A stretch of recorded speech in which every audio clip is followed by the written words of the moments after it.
The Yakuza we know today originated from two groups: Tekiya, peddlers, and Bakuto, gamblers. The Yakuza originated in the Tokugawa shogunate, which lasted from 1603 to 1868. They were originally a destitute group of travelling merchants who sold cheap goods. Tekiya were looked down on by Japanese society at the time, but gamblers were seen as being even lower. Gamblers would occupy abandoned shrines and temples at the outskirts of villages and towns. They used these abandoned buildings as gambling houses, which many would have thought was disrespectful. The term Yakuza means 8, 9, 3. The worst hand in a Japanese game, similar to Baccarat. The practice of tattooing their bodies is known as irizumi. In the past, these were hand-poked, which was an unbearably painful process.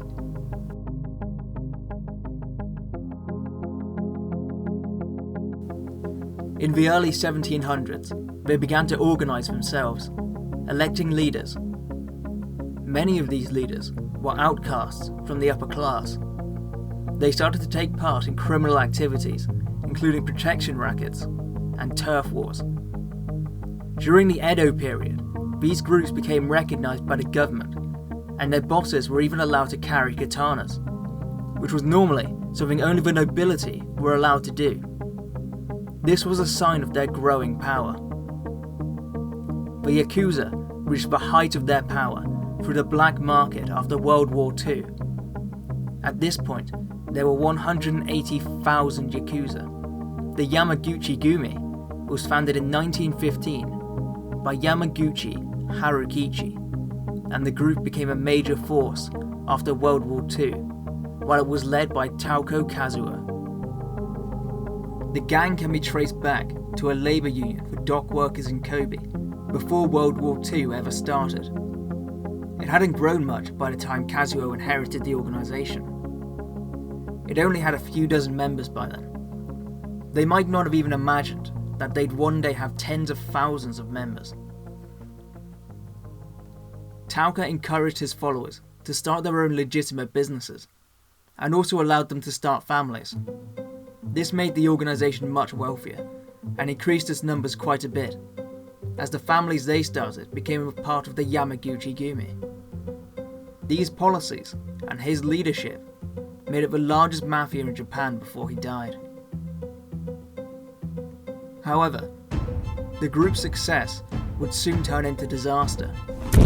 After Taoka's death, Kenichi Yamamoto took charge, but he was still in prison, and while he was still in there, died of liver failure.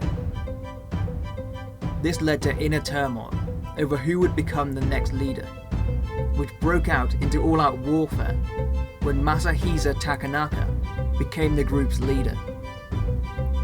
Hiroshi Yamamoto split off from the Yamaguchi-gumi and started his own group, the Ichiwa Kai, taking thousands of members with him.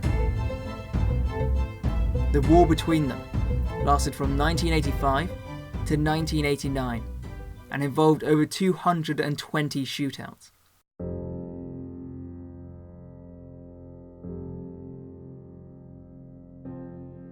The Yamaguchi-gumi eventually won the war, but they lost important members, some through shootings, and many through the ensuing police crackdowns in response to the war.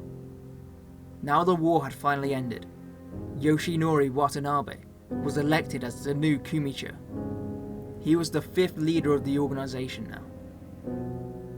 He was a well-respected and influential leader of the Yamaguchi-gumi. Strangely, he retired, which is contrary to most Yakuza bosses, who normally only retire when dead. For the next 8 years, they couldn't manage to elect a leader, until 2005, when they finally elected Kenichi Shinoda. Under his rule, they absorbed the Kokusui Kai, a gang based in Tokyo, bringing them in a lot of money.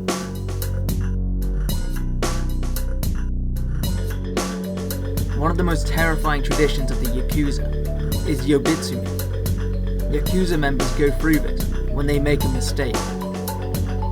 Yobitsumi is the act of cutting off one of your fingers, normally the pinky.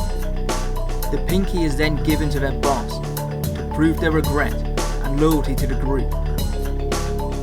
Another theory behind it is that without their pinky, they cannot wield a sword as well as they used to, and so they have to rely more on the group for protection. Yakuza in the modern day is still incredibly powerful, even though their membership has declined since their height. The modern day Yakuza is seen as a chivalrous criminal organisation. They're known for both their horrific crimes and charitable deeds. Some examples of this are the aid they gave to the public after the 1995 and 2011 earthquakes. They even give sweets out to children on Halloween.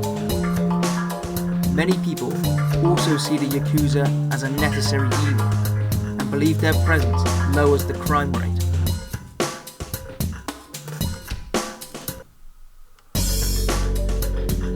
This is part of the reason it's so hard to get rid of the Yakuza. They may be around for a long time.